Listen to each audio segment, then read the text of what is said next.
here soaking it in. I watched one of the memorial services for George Floyd. I ain't never really been too much of a fan of Al Sharpton, but you know what he said, it was deep, because I personally have experienced a life of the system having a knee on my neck. There's been times I've been in cars driving down the street, and because my preference is woman, or I should say because I identify more masculine, and you know, I wear what the world would consider male gender clothes. I used to drive with baseball caps on, and got to a point to where I had to take them off when I drive, because you know, I would get pulled over, and they thought off top that I was a black male driving a car, and they had no reason to pull me over most of the time, you know. And a lot of times I could have fought it, but in my early 20s, I wasn't really aware of my rights as a citizen of America. Just as an American, I wasn't aware of my rights. So like, you know, it wasn't a situation where I'm like, well, why did you put me over in the first place? Like, my lights are working, my registration is up to date. You know, you don't even know that I don't have a license. You know what I'm saying, type of shit. Because sometimes I didn't have a license, but how would they know? Like, there was no reason for them to pull me over other than the fact that they already ran me and discovered that the car was registered in my name and I didn't have a license, you know?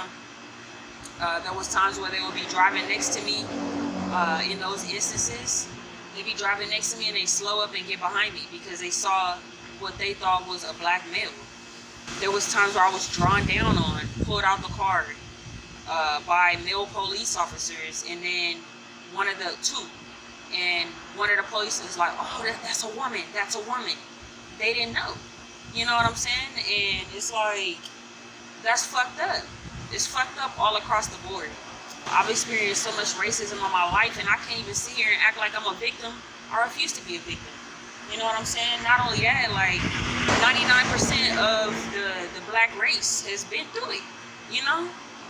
And I can understand the anger and the frustration that's going on right now. I completely understand it, and it's like, I've been watching YouTube videos, and I see some people on YouTube like, oh, you guys are rioting these stores. What about the store owners and their businesses and that, this and that or the other? And it's like, at the end of the day, you know, I'm sorry that you want to make it about materialistic shit when a human life has been murdered, you know, for no apparent reason. And after all, the $20 bill was actually not fake. It's so ironic because I was written up at work a month and a half ago for accepting a $20 bill that was real. And it's ironic that this whole scenario plays out, because it's like this man lost his life over a $20 bill that was actually real. You know what I'm saying? And people out there complaining about material shit, it's a blessing in disguise to them, honestly, because most of them motherfuckers got business insurance anyway.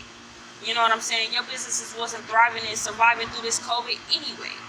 So all they did was you a fucking favor. And while you over here complaining about your fucking businesses and all this shit, and at the end of the day, it ain't even the protesters that's doing that. You know what I'm saying? The shit pisses me off, you know, and I'm just like sitting over here, you know, I watched some of the YouTube videos, and I ain't gonna lie, a lot of that shit I was sitting here laughing at, because it's like they burning police cars, precincts, you know what I'm saying, all type of shit. And I wouldn't be surprised if some of these store owners ain't burning their own shit, you know what I'm saying, for the insurance money, because they know what's best for them. Get in while they fit in, you feel me? Just like some of these protesters, they out there like, hey, I may be getting paid to riot, but I'm gonna get in where I fit in on some real shit. Everybody got a place in the world, you know what I'm saying? What everybody need to do is find their own place, and everybody need to come together, really, because the only way there's ever going to be change is if I see the people protesting and the police turning in the same direction and protesting and marching right with them. That's the only way it's ever going to be changed, honestly. Because right now it's not about black and white. You see black people and white people and Asian people, everybody come together, right? It's not about black and white. It's about the people, the citizens, in the blue. You know what I'm saying? We have no solidity when it comes to the red, the white, and the blue.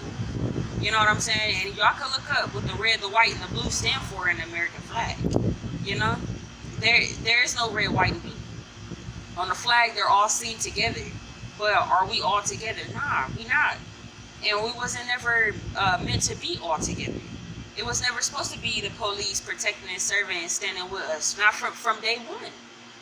From day one, it was never supposed to be that way. You look at where the police came from. Back in the slavery days, for those of you who don't know, back in the slavery days, the police were the slave catchers, right? And you see the same logo on them when they had their dogs going through Mississippi or going through wherever they was to try to catch these slaves. It's the same emblem. They was the slave catcher / police. So you actually think now, these days and times, the police is anything different? I don't think so. The only thing that's changed is the fact that they can actually enslave multiple races. They can enslave blacks, whites, Mexicans, Asians, whoever break a law, you know what I'm saying, can actually get enslaved, thrown in that cop car, and taken to jail. It's really enslavement at the end of the day, because we're supposed to be innocent until proven guilty. Well, I'm not innocent once them cuffs is on me. You know what I'm saying?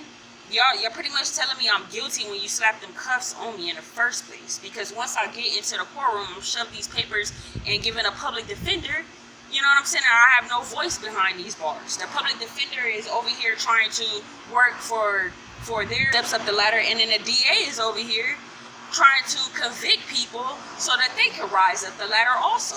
So where is the freedom in that? There is no freedom in that. I heard somebody, I think it was Amanda Seales, said, you know, these DAs, they need to be chosen differently and this and that or whatever. At the end of the day, chosen differently or not, everybody's going to have their own agenda. A DA coming and get into the office, they're going to have to convict to rise the level that they want to rise to. They're going to have to convict people. You know what I'm saying? So it's not just that. It's the whole system. The whole system needs to be revamped.